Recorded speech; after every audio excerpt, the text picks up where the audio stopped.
ओम श्री गणेशाय नमः। प्रिय बंधुओं, आप सबका इस राम रथ चैनल पर हार्दिक स्वागत है। माता अन्नपूर्णा की पूजा करने से घर में अनाज के भंडार हमेशा भरे रहते हैं और धन धान्य की कभी भी कमी नहीं होती है। अन्नपूर्णा जयंती इस साल 15 दिसंबर दिन रविवार को पड़ रही है। अन्नपूर्णा जयंती के दिन मां अन्नपूर्णा की पूजा का विधान है। ऐसा माना जाता है कि माता अन्नपूर्णा की पूजा करने से घर में अनाज के भंडार हमेशा भरे रहते हैं और धन धान्य की कभी भी कमी नहीं होती है।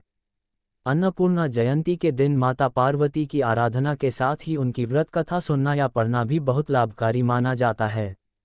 आइए जानते हैं अन्नपूर्णा माता की व्रत कथा के बारे में विस्तार से। अन्नपूर्णा जयंती की व्रत कथा। एक समय की बात है, काशीनगर में धनंजय नामक एक ब्राह्मण रहता था। उसकी पत्नी का नाम सुलक्षणा था। वे दोनों सुखी थे, लेकिन एक समस्या थी, उनके पास धन की कमी थी और यही समस्या उन्हें निरंतर परेशान करती थी। एक दिन सुलक्षणा ने अपने पति से कहा, स्वामी, आप कुछ उपाय कीजिए तो घर का काम चले। आखिर कब तक इस निर्धनता का सामना करेंगे। अपने पति द्वारा बोली गई ये बात धनंजय के मन में बैठ गई और उसने भगवान शिव की आराधना करने का निश्चय कर लिया। धनंजय ने एक सप्ताह तक निर्जल व्रत का पालन किया। भगवान शिव उसके व्रत से प्रसन्न हुए, लेकिन उन्होंने धनंजय को साक्षात दर्शन नहीं दिए बल्कि उसके स्वप्न में आकर एक नाम लिया। भगवान शिव ने धनंजय के सपने में आकर उसके कान में अन्नपूर्णा कहा। जब धनंजय नींद से जागा तो उसे कुछ समझ नहीं आया। उसने ब्राह्मणों से पूछा तो ब्राह्मणों ने कहा, तुमने अन्न छोड़ दिया है, सो तुम्हें अन्न की ही बात सूझती है। घर जाओ और भोजन करो। धनंजय घर गया और अपनी पत्नी से सारी बात कही। सुलक्षणा ने कहा, नाथ, चिंता मत करो, भगवान शिव ने यह मंत्र दिया है, वे ही तुम्हें इसका अर्थ समझाएंगे। धनंजय पुनः भगवान शिव की पूजा में बैठ गया। रात को भगवान शिव ने उसे एक दिशा की ओर जाने का आदेश दिया। वह अन्नपूर्णा का नाम जपते हुए यात्रा करने लगा। रास्ते में उसे फल खाने को मिले और झरनों का पानी पीने को मिला।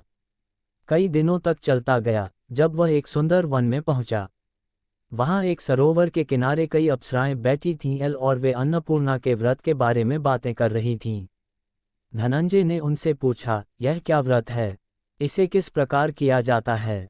वे बोलीं, यह व्रत 21 दिन तक करना होता है। यदि 21 दिन न कर सको तो एक दिन उपवास करें, और यदि वह भी न हो सके तो केवल कथा सुनकर प्रसाद लें। इस व्रत से अंधों को दृष्टि, लूले लंगड़ों को हाथ पैर मिलते हैं, निर्धन के घर में धन आता है और बांझ को संतान मिलती है। धनंजय ने कहा, मुझे तो कुछ नहीं है, क्या आप मुझे इस व्रत का मंत्र देंगे। वे बोलीं, हाँ, तेरा कल्याण होगा, यह व्रत का सूत ले। धनंजय ने व्रत किया और जब उसका व्रत पूरा हुआ तो उसे सरोवर में 21 खंडों वाली एक सुवर्ण सीढ़ी दिखाई दी। वह सीढ़ियों से उतरते हुए अन्नपूर्णा के मंदिर तक पहुंचा, जहां देवी अन्नपूर्णा अपनी भिक्षा देने के लिए खड़ी थीं। धनंजय ने देवी के चरणों में गिरकर अपनी प्रार्थना की। देवी ने कहा, तू जो भी चाहता है वह तेरे पास आएगा। देवी ने उसे एक बीज मंत्र दिया और कहा कि उसके रोम रोम में अब विद्या का प्रकाश होगा। धनंजय ने देखा कि वह काशी विश्वनाथ के मंदिर में खड़ा था। धनंजय घर आया और सुलक्षणा को सारी बात बताई। देवी की कृपा से उनके घर में संपत्ति की बरसात हुई। एक छोटा सा घर अब बड़ा और आलीशान लगने लगा। बहुत से रिश्तेदार और लोग आकर उसकी संपत्ति की तारीफ करने लगे। कुछ समय बाद सुलक्षणा को संतान न होने के कारण रिश्तेदारों ने धनंजय से दूसरा विवाह करने की सलाह दी। धनंजय की अनिच्छा के बावजूद उसे दूसरा विवाह करना पड़ा। नई पत्नी को व्रत के बारे में कोई जानकारी नहीं थी। जब उसे व्रत का सूत तोड़ते हुए देखा तो वह देवी का कोप जाग उठा। घर में आग लग गई और सब कुछ जलकर राख हो गया। सुलक्षणा ने अपने पति को वापस बुलाया और कहा, माता की कृपा अलौकिक है, श्रद्धा और भक्ति से ही हम फिर से सुखी होंगे। धनंजय ने पुनः अन्नपूर्णा के व्रत का निर्वाहन किया, जिसके फलस्वरूप देवी मां ने उसे सोने की प्रतिमा दी। उस प्रतिमा के प्रभाव से धनंजय की आर्थिक स्थिति में सुधार होने लगा। इसके अलावा कुछ समय बाद माता अन्नपूर्णा की कृपा से सुलक्षणा को एक पुत्र भी प्राप्त हुआ। मां अन्नपूर्णा की कृपा से धनंजय और सुलक्षणा को उनके दुखों से छुटकारा मिल गया।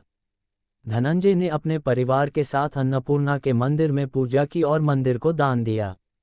वहीं दूसरी तरफ नई बहू के परिवार में संकट आ गया और वे दर दर की ठोकरें खाने लगे। अंततः सुलक्षणा ने उन्हें अपने घर में आश्रय दिया। इस प्रकार देवी अन्नपूर्णा की कृपा से धनंजय, सुलक्षणा और उनका पुत्र खुशी खुशी जीवन बिता रहे थे और माता की कृपा से उनके घर में हमेशा संपत्ति और सुख समृद्धि बनी रही। जैसे देवी अन्नपूर्णा की कृपा से धनंजय, सुलक्षणा घर सुख समृद्धि की कृपा बसाए। इस प्रकार इस कथा को सुनने वाले हर किसी व्यक्ति के घर में भी मां अन्नपूर्णा वास करें और उनकी मनचाही इच्छा पूरी करें और घर में सुख समृद्धि की कृपा बरसाए। अगर आपको ये जानकारी अच्छी लगी है तो चैनल को लाइक, सब्सक्राइब और शेयर जरूर करें। ओम नमः शिवाय। जय मां पार्वती, जय अन्नपूर्णा मां की।